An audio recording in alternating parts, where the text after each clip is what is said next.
Bonjour à toutes les clés. Alors, ce matin, j'ai mis un joli paysage derrière moi, de chez moi, de notre région, pour vous faire découvrir un petit peu ce calme et cette paix qu'on peut ressentir dans la nature. J'espère que ces belles vibrations vont arriver jusqu'à vous. Je vais en avoir besoin par rapport au sujet délicat que je vais traiter parce que je remercie infiniment Béatrice. Merci à toi pour cette belle question. Donc, le sujet délicat, ça va être un petit peu de parler justement du plan de la mort, etc. Mais vous savez que ça fait partie des divulgations qu'on a à vous donner. Voilà. Alors, tu me dis Béatrice. Merci Anya, c'est très intéressant. Cela veut dire qu'il vaut donc mieux éviter l'astral à l'heure du trépas, quand on sait et ne pas chercher à revoir nos proches, si toutefois ils y sont encore, chercher à sortir de l'astral, c'est-à-dire de la matrice artificielle. Mais alors, ces EMI, personnes, semble-t-il, veulent bien et bel et bien y retourner dans cette sphère de l'astral paradisiaque selon eux. Ou alors, certains ont augmenté des niveaux vibratoires hors astral proches de la source et le film Nos Solars, qui ne m'a pas fait rêver du tout. Cette zone de repos transitoire de l'astral qui est décrite est-elle donc belle et bien révolue, obsolète? Va-t-elle se désagréger avec la matrice artificielle ou subsister grâce à ceux qui y croient et qui sont bien? Alors, on va faire un petit récapitulatif. Justement, l'astral, qu'est-ce que c'est? Donc, l'astral, c'est un monde intermédiaire, en fait, qui a été construit en co-création avec les êtres, on va dire, qui nous ont accompagnés lors de la descente, lors de l'involution. Il fallait descendre dans la matière, comme je vous ai expliqué tout ça. Donc, on a eu la création d'une âme avec des mémoires, du mémoriel de l'âme. Et la zone astrale, c'est comme la quatrième densité. C'est cette zone de co-création où nous sommes dans les émotions, dans l'émotionnel, dans les souvenirs, dans les mémoires de l'âme. Donc, c'est pour ça que cette zone est quand même relativement épaisse actuellement avec tout ce qui se passe sur la Terre par rapport à ce karma collectif qu'on va appeler comme ça. Donc, cette zone de l'astral, effectivement, c'est celle que la plupart des êtres humains, pour l'instant, rejoignent lors de la mort. Pourquoi? Tout simplement parce que le travail d'allègement des mémoires lors de l'incarnation et de descente, de fusion de leurs propres rayons, leur propre lumière, au niveau cellulaire et au niveau de leur corps. Donc leur ego n'est pas suffisamment transparent, la lumière n'a pas suffisamment pénétré les corps, les cellules jusqu'aux atomes. Et du coup, le mémorial de l'âme est lourd. Donc tout simplement, hein, ça veut dire quoi? Ça veut dire qu'on n'a pas la vélocité pour passer avec une vitesse supérieure ce plan de l'astral. Donc c'est un processus. Ne pas arriver dans l'astral, effectivement, c'est un processus évolutionnaire. Donc, c'est ce qui va se produire pour les êtres qui ont commencé à mettre leur lumière en avant et en route dans leur incarnation. Alors, qu'est-ce qui se passe? Donc, la plupart du temps, en général, quand on décède, pourquoi je me permets de vous raconter ça? Parce que, comme je l'ai déjà dit, j'ai ce souvenir de ce monde-là. J'ai cette chance d'être descendue avec cette mémoire et avec ce que, si vous regardez d'autres vidéos, j'avais appelé l'ange de la destinée. Donc, ce monde astral va avoir des zones différentes dans lesquelles nous allons aller en fonction de nos croyances. C'est le monde des croyances aussi. Donc, c'est le monde du mémoriel, c'est le monde de la descente en évolution et pour descendre dans la matière, pour incarner de la matière physique. Et c'est le monde des croyances. Donc, pour ne pas être assujetti à l'astral, ben, ça commence dans l'incarnation de tous les jours, hein. Ça veut dire que quand on a une émotion, on récupère l'énergie de l'émotion, qu'on repère nos croyances, parce qu'on est bourré de croyances. Alors oui, cet astral, petit à petit, se dégonfle. Je ne peux pas dire désagrégé. Si vous voulez, on a chacun de nous, on a mis des parties de nous-mêmes dans cet astral par nos croyances, par nos co-créations, en fait. Et quand on récupère l'énergie de tout ça, l'énergie mémorielle des corps, l'énergie mémorielle de l'âme, du corps émotionnel, etc., ben c'est comme si on pouvait faire dégonfler l'astral. Donc si chaque être humain prend sa souveraineté petit à petit, et c'est ce qui est en train de se passer, de toute façon, c'est ce processus évolutionnaire, ben, l'astral n'aura plus de nourriture, n'aura plus d'appui. Parce que les êtres qui jouent avec l'astral, sans nos propres croyances, ne peuvent rien faire. Si on n'y croit pas, ça marche pas, ça fonctionne pas, ils sont en co-création. Alors, il y a plusieurs étages dans l'astral, hein, comme j'ai dit, ça dépend aussi dans quel état on est parti du corps. Alors, quand on est parti dans un état vibratoire bas, par exemple suicide, etc., on va encore avoir un accès très prononcé à la troisième densité, donc à l'incarnation. Ça fait que souvent, on peut avoir ce qu'on appelle des âmes errantes, hein, qui tournent encore autour de la matière. Par exemple, si vous avez une personne qui a été droguée ou alcoolique et qui était déjà dissociée lors de son incarnation, parce que c'est la réunification qui va nous permettre de passer au-delà de ces plans. Cette dissociation et cette notion d'émotion trop forte va la faire tourner en fait autour du plan terrestre pratiquement, hein, on va dire comme ça. Alors, le but, c'est de pouvoir élever suffisamment ces vibrations, mais ça ne va pas suffire pour le passage. C'est aussi une notion de réunification. Parce que comme j'ai dit, sinon il y a une partie, si l'âme est encore trop chargée, trop importante, c'est comme si une partie de nous-mêmes allait partir dans l'astral avec l'âme, donc l'âme repart en astral, et l'esprit, la conscience, l'intelligence est hors astral. Donc c'est encore créer des dissociations. Alors, on peut chercher à sortir de l'astral une fois qu'on est mort, mais je pense pas que le travail, le job se fasse à ce moment-là. Le job va se faire en fait dans le quotidien, dans la vie de tous les jours, hein, d'où l'intérêt des accompagnements psycho-évolutionnaires qu'on propose, avec des clés et des outils pour se réunifier et pour pouvoir se comprendre, se conscientiser, faire la paix avec soi sur tous les étages, hein. Donc, ceux qui sont intéressés par les accompagnements, c'est un petit peu ça aussi le but, hein, c'est qu'on ne se fasse pas avoir non plus de l'autre côté. Il ne s'agit pas de rester prisonnier du plan astral de l'autre côté, du plan donc lunaire, du plan d'involution qui de toute façon sera amené un jour ou un autre petit à petit à se dégonfler.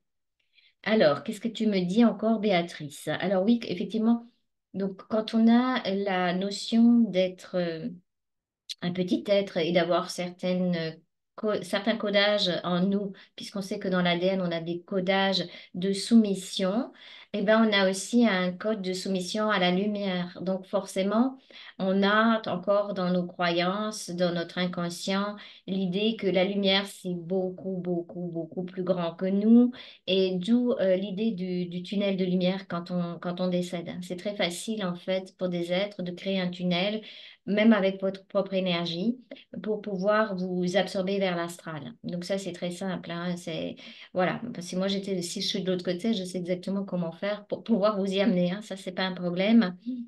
Donc le but, c'est de ne pas aller de l'autre côté, comme de ce côté-là d'ailleurs, se mettre en soumission, c'est-à-dire petit à petit aussi dégommer en nous, dégommer, j'aime bien, voilà, mettre au point zéro ou transmuter toutes les programmations de soumission et par exemple, de croire qu'on a la lumière est tellement plus grande que nous. Alors, c'est l'histoire de la goutte d'eau. Je répète encore une fois, nous sommes la goutte d'eau sortir de l'océan. Donc, nous sommes comme l'eau et l'eau ne doit pas dire, ouais, l'eau m'abandonne, l'océan est beaucoup plus grand. Non, on a toutes les informations en nous. C'est ça qui est génial. On est une fractale du grand tout, mais on n'en a pas encore la conscience. Donc, plus on va avoir cette conscience-là, plus on va être dans cette intelligence de nous-mêmes et moins on va être assujetti ou prisonnier de ce plan astral. Voilà, on va s'en libérer et c'est prévu comme ça.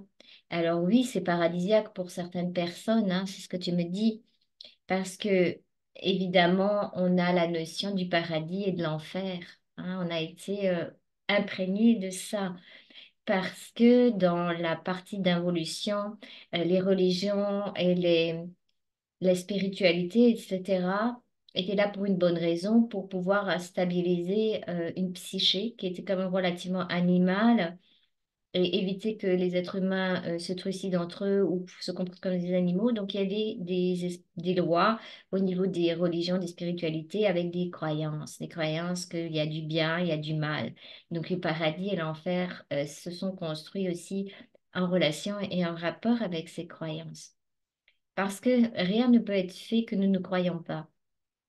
Si vous pensez, vous avez encore beaucoup de culpabilité en vous et que vous avez été une très vilaine personne pendant cette incarnation, que vous n'avez pas fait la paix avec vos expériences, que vous croyez que, voilà, hein, la culpabilité va vous ramener effectivement dans certains endroits de cet astral. Voilà, parce qu'on va vous dire, ok, c'est une vilaine personne, on va juste appuyer là où vous avez déjà commencé à vous faire mal vous-même, en fait. C'est ça. Donc, pour passer le mieux possible, le plan de la mort, c'est d'être en paix avec soi, d'avoir fait la paix avec son ego, avec ses personnalités, avec son humanité, avec son incarnation, voilà, avec ses proches, etc.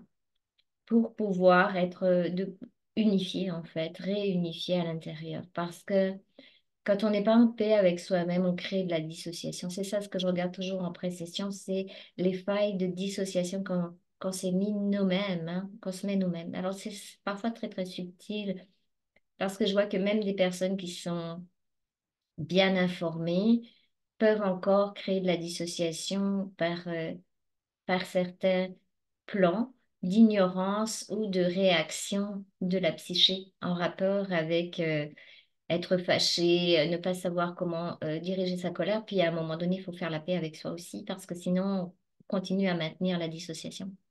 Voilà, alors le fait d'être en unité avec soi, en paix avec soi, ça crée plus de fréquence, ça crée plus d'harmonie en nous.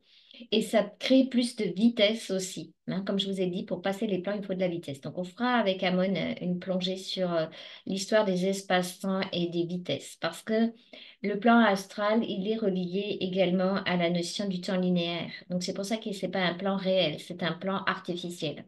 Donc, c'est dans ce sens-là qu'on va appeler ça artificiel. Parce que la notion de temps linéaire, c'est une notion très, très artificielle. Ça n'existe pas en réalité. En réalité, quand on se promène de l'autre côté de cet espace-là, le temps n'est pas linéaire. On peut avoir accès à des zones où le temps est ralenti, le temps est accéléré, des espaces-temps qui sont comme des bulles de création eux-mêmes, etc. Donc ça, on va l'explorer. Mais ici, l'astral est relié à la notion temporelle de linéarité, hein. C'est pour ça que quand on est là-haut, qu'on nous fait croire qu'il faut qu'on s'améliore, qu'on retourne dans le futur en incarnation. Alors, le pire de tout ça, c'est que des fois, ils nous remettent dans des vies passées. Ils sont pas. C'est très intéressant de savoir que nous, on va croire, oui, il faut qu'on s'améliore, puis on se retrouve dans une vie, bah, au lieu d'être dans quelque chose qui va être évolutif, où on va aller plus loin, bah, on va retourner encore dans le passé, hein. C'est comme si ouais, vous allez vous faire incarner dans le Moyen-Âge, on n'a pas du tout envie de ça, hein. Donc, c'est juste non. Non et non et non. Et donc, on passe avec notre autorité et notre souveraineté. Voilà, donc ça se fera naturellement. Ne vous cassez pas trop la tête parce que tout ce que vous avez acquis comme conscience ici va vous servir là-haut, hein. C'est l'inverse qui se passe parce que, si vous voulez, on peut être conscient de certaines choses en haut et puis perdre sa mémoire, sa conscience ici. Mais par contre, tout ce qu'on acquiert ici en incarnation, ça part plus. Donc ça, c'est la bonne nouvelle, hein. Ça veut dire que vous êtes capable petit à petit de vous réunifier, de faire la paix avec vous, etc. et d'avoir beaucoup plus de vitesse, beaucoup plus de la Merkaba qui tourne plus vite et puis une autre Merkaba éventuellement quand on est réunifié pour passer cette zone. Alors pour les proches, oui, les proches, ça va être souvent des leurs ou pas, hein. On peut retrouver effectivement les âmes de nos proches, mais ça va toujours se jouer en astral sur les notions d'âme, hein, de lien en fait, de lien. Donc le but, c'est pas d'être lié à des personnes, c'est d'être en connexion avec les personnes. Voilà, c'est un petit peu la différence. Un lien, ça a toujours une notion émotionnelle et une notion de culpabilité.